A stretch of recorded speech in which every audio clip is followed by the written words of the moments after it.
আমরা ২২৭ জন যে কি মানসিক একটা ট্রমার মধ্যে দিয়ে যাচ্ছি। আমাদের ২ জন ভাই আত্মহত্যার চেষ্টা করেছেন। আমরা তো একইভাবে যেমন সামাজিক চাপে আছি তেমনভাবে আমরা আর্থিক কষ্টে আছি। দর্শক সবাইকে আমন্ত্রণ জানাই দি ডেইলি ক্যাম্পাসের বিশেষ আয়োজনে। আপনাদের সাথে রয়েছি আমি সঞ্জনা ঢালি। বিসিএস যা কিনা লাখো তরুণের স্বপ্নের চাকরি, কিন্তু ৪৩তম বিসিএস এর দ্বিতীয় গেজেটের ফল প্রকাশের পর থেকে সেই স্বপ্ন যেন দুঃস্বপ্নে পরিণত হয়েছে, যার ফলে আন্দোলনের মধ্য দিয়ে শুরু হয়েছে আমরণ অনশন। আজ তাদের মধ্য থেকে দুজন আমাদের সঙ্গে রয়েছে স্টুডিওতে। আজ তাদের কাছ থেকে শুনবো আমরা বিস্তারিত। শাকিল ভাইয়া ও জ্যোতি আপু, আপনারা কেমন আছেন? আসলে বুঝতেই পারছেন, 5 জন মুমূর্ষু সহকর্মীকে অনশনে বসিয়ে রেখে আপনাদের এখানে এসেছি। আর বিগত সেই জানুয়ারি মাস থেকে প্রত্যেকটা দিন যে মেন্টাল ট্রমার মধ্য দিয়ে আমরা যাচ্ছি, মানে এখনও সেই ট্রমা কাটিয়ে উঠতে পারি নাই। আর এই ট্রমা আসলে কতদিন ধরে আমাদের বয়ে নিয়ে যেতে হবে সেটা আমরা চিন্তা করছি, এবং এ নিয়ে আমরা মানে খুবই হতাশ, বুঝতেই পারছেন। আসলে আমরা সর্বশেষ দেখেছি, একটি খবর পেয়েছি যে যেখানে আপনাদের গ্যাজেট বঞ্চিতদের একটা বড় অংশকে নিয়োগের জন্য আবার নতুন করে সুপারিশ করা হয়েছে। এই বিষয়টি আমাদের একটু ক্লিয়ার করবেন। আসলে আপনারা জানেন যে আমরা ৪৩তম বিসিএস এর যে সুপারিশপ্রাপ্ত হয়েছিলাম সেটা ২০২৩ সালের ২৬শে ডিসেম্বর। এরপর বর্তমান গভর্নমেন্ট ক্ষমতায় আসার পরে সে আগস্ট মাসের পরে পূর্ণাঙ্গ ভেরিফিকেশনের মাধ্যমে প্রথম গেজেট প্রকাশিত করেছিল অক্টোবরের 15 তারিখ। সেখানে আমি গেজেটভুক্ত ছিলাম।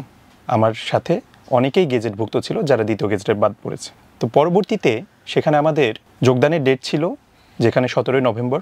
হঠাৎ করে আমাদের জানানো হলো যে আমাদের যোগদানের ডেট পিছিয়ে গেছে 1 জানুয়ারি 2025 সালের। আমরা সেই অনুযায়ী প্রস্তুতি নিচ্ছিলাম যে আমরা প্রজাতন্ত্রের কর্মে নিযুক্ত হব। এর মধ্যে যোগদানের ঠিক একদিন আগে 30শে ডিসেম্বর সন্ধ্যার সময় অর্থাৎ রাত্রে জানতে পারি যে সম্পূর্ণ অনাকাঙ্ক্ষিতভাবে একটা ঘটনা ঘটে গেছে, যেটা হচ্ছে বাংলাদেশের বিসিএসের ইতিহাসে পূর্বে কখনো ঘটে নাই। যে পূর্বের সে যে 15 অক্টোবর যে গেজেট প্রকাশিত হয়েছিল সেই গেজেটকে বাদ দিয়ে সম্পূর্ণ আরেকটা নতুন দ্বিতীয় গেজেট প্রকাশিত হয়েছে। তো সেখানে আমার মতো 227 জন সেই গেজেট থেকে বাদ পড়ে। আসলে সংখ্যাটা ছিল মোট 267 জন, 40 জন মেডিকেলের জন্য অনুপস্থিত ছিল। সেই কারণে এই মূল সংখ্যাটা হচ্ছে 227। সবথেকে অবাক করার বিষয় হচ্ছে যে প্রথম যে গেজেট 15 অক্টোবর প্রকাশিত হয়েছিল সেখানে বাদ ছিল 99 জন। যে আমাদের যে 2163 জনের যে আমাদের এটা পিএসসি সুপারিশ করেছিল তার মধ্যে থেকে 2064 জনের গেজেট হয়েছিল 15 অক্টোবর। সেখানে 99 জনের মধ্যে মেডিকেলের 40 জন বাদ দিলে যে 59 জন থাকে, আসলে প্রথম গেজেটে বাদ পড়েছিল সেই 59 জন। পরবর্তীতে দেখা গেল দ্বিতীয় গেজেটে সেই 59 জনের মধ্যে 41 জন দ্বিতীয় গেজেটে আবার অন্তর্ভুক্ত হয়েছে। আর এই নতুন করে ওখান থেকে কয়েকজন এবং বাদবাকি সম্পূর্ণ নতুন মিলিয়ে মোট 27 জন, 227 জন আমরা বাদ পড়েছি। অর্থাৎ প্রথম গেজেটে যারা অনেকেই ছিল বা ছিল না, অনেকেই যারা ছিল না তারা দ্বিতীয় গেজেটে ঢুকেছে, এবং প্রথম গেজেটে আমরা যারা ম্যাক্সিমামটা ছিলাম তারা এই যে দ্বিতীয় গেজেটে বাদ পড়েছি, যেটা বাংলাদেশের ইতিহাসে কোনো বিসিএসে কখনো ঘটে নাই। আচ্ছা আপু, আমি আপনার কাছ থেকে জানতে চাইবো যে এই যে আপনারা গেজেট বঞ্চিত হয়ে গেলেন, এর কারণে আপনাদের জীবনযাত্রার ওপর নেতিবাচক প্রভাবগুলো কি কি পড়ছে, কেমন আছেন? কেমন আছি আপু, এটা আসলে আমি যদি মুখে বলি আপনি আসলে বুঝতে পারবেন না। মানে আমরা ২২৭ জন যে কি মানসিক একটা ট্রমার মধ্যে দিয়ে যাচ্ছি। শুধু আমরা ২২৭ জন কেন, আমি বলবো যে আমার বাবা মা, ২২৭টা পরিবার, তারা সবাই আমরা একটা মেন্টাল ট্রমার মধ্যে দিয়ে যাচ্ছি। শুধু আমরা পরিবার না, আমরা আমাদের সোসাইটিতে আমাদের আসলে এখন ক্রিমিনালাইজ করা হয়ে গেছে। মানে আমাদের ভাবা হচ্ছে আমরা ক্রিমিনাল, আমরা অপরাধী। নাহলে কেন আমাদের প্রথম গেজেটের নাম আসলো, এরপরে আবার ভেরিফিকেশন করা হলো, ভেরিফিকেশনের মাধ্যমে দ্বিতীয় গেজেট থেকে আমি বাদ পড়ে গেলাম। নিশ্চয়ই ভেরিফিকেশনে এমন কিছুই ছিল যে আমি দ্বিতীয় গেজেট থেকে বাদ পড়ে গিয়েছি। আমার তো সমাজের কাছে আমার প্রশ্নের সম্মুখীন হতে হচ্ছে। গ্রামে আমি যেতে পারছি না, কারণ আমার পাড়া প্রতিবেশী তারা আমাকে জিজ্ঞেস করছে যে তোমার কোথায় পোস্টিং হয়েছে। আমি তাদের কি উত্তর দিব? আমার কোথায় পোস্টিং হয়েছে? আমার তো পোস্টিংই হয়নি, আমার তো গেজেটই হয়নি। আমি কিভাবে পোস্টিং হবে আর কিভাবে আমি জয়েনিং করব? আর আমার বাবা মা কথা বলি, আমার বাবা মা এখন বয়স্ক। মানে আমরা সবাই যে বয়সে আছি আমাদের সবার বাবা মাই এখন বয়স্ক, অসুস্থ।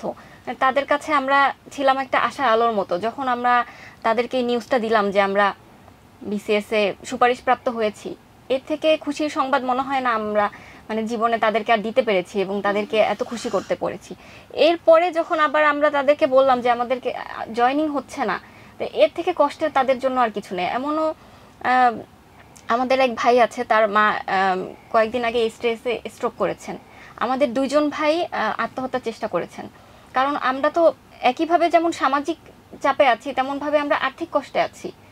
আমরা বিভিন্ন জায়গায় আমরা চাকরিরত ছিলাম, আমাদের বিভিন্ন ভাই বোনেরা নবম গ্রেডের চাকরিতেও ছিল। সেখান থেকে আমরা যখন জানতে পেলাম যে আমাদের জয়েনিং হয়ে যাচ্ছে, আমাদের জয়েনিং ডেটটা তো ছিল 17ই নভেম্বরে, তো 17ই নভেম্বরের আগে কিন্তু আমাদের সবাই চাকরি ছেড়ে দিয়েছি, আমরা জয়েনিংয়ের প্রিপারেশন নিচ্ছিলাম।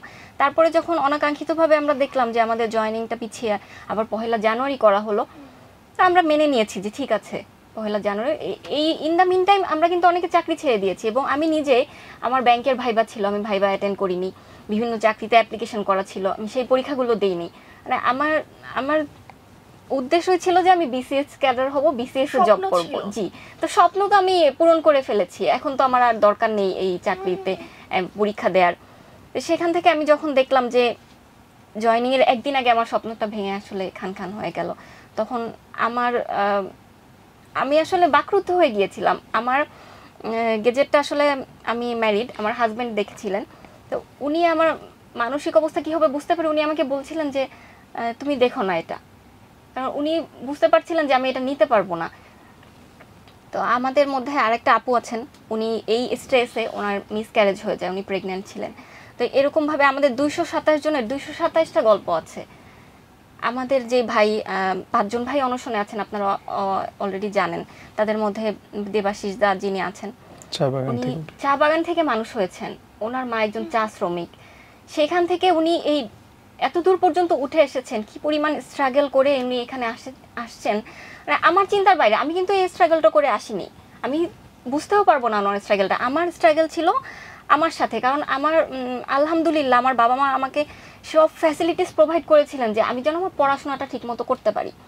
এবং তারপরেও নারী হিসেবে আমার এই 43তম বিসিএস এর প্রিলি, রিটেন, ভাইবা সবই আমার বিয়ের পরে। সেই ক্ষেত্রে আমার সংসার সামলিয়ে এই পর্যন্ত আসা, বিসিএস ক্যাডার হয়, এটা কিন্তু একটা স্ট্রাগল। এবং আপনারা জানেন কি না জানি না, আমাদের 43তম বিসিএস কিন্তু কোটামুক্ত বিসিএস ছিল প্রথম, এবং সেখানে কোনো নারী কোটা ছিল না। আমরা কিন্তু সবার সাথে প্রতিযোগিতায়, মেধায়, যোগ্যতায় এই পর্যন্ত এসেছি, আমরা কোনো কোটা ছাড়া।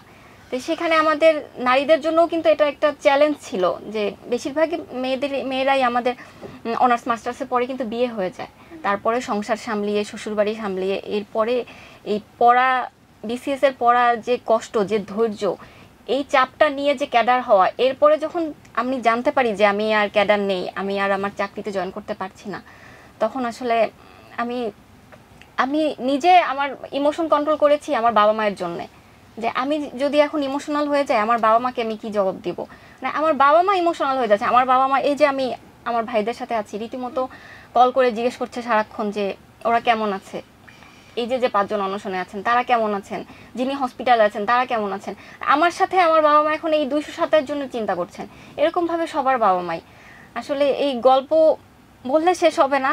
আর আমার মনে হয় যে আমি, এই ভাই, আমরা 227 জন যেই কষ্টে আছি, এটা আসলে কাউকে বোঝাবার মতো নয়।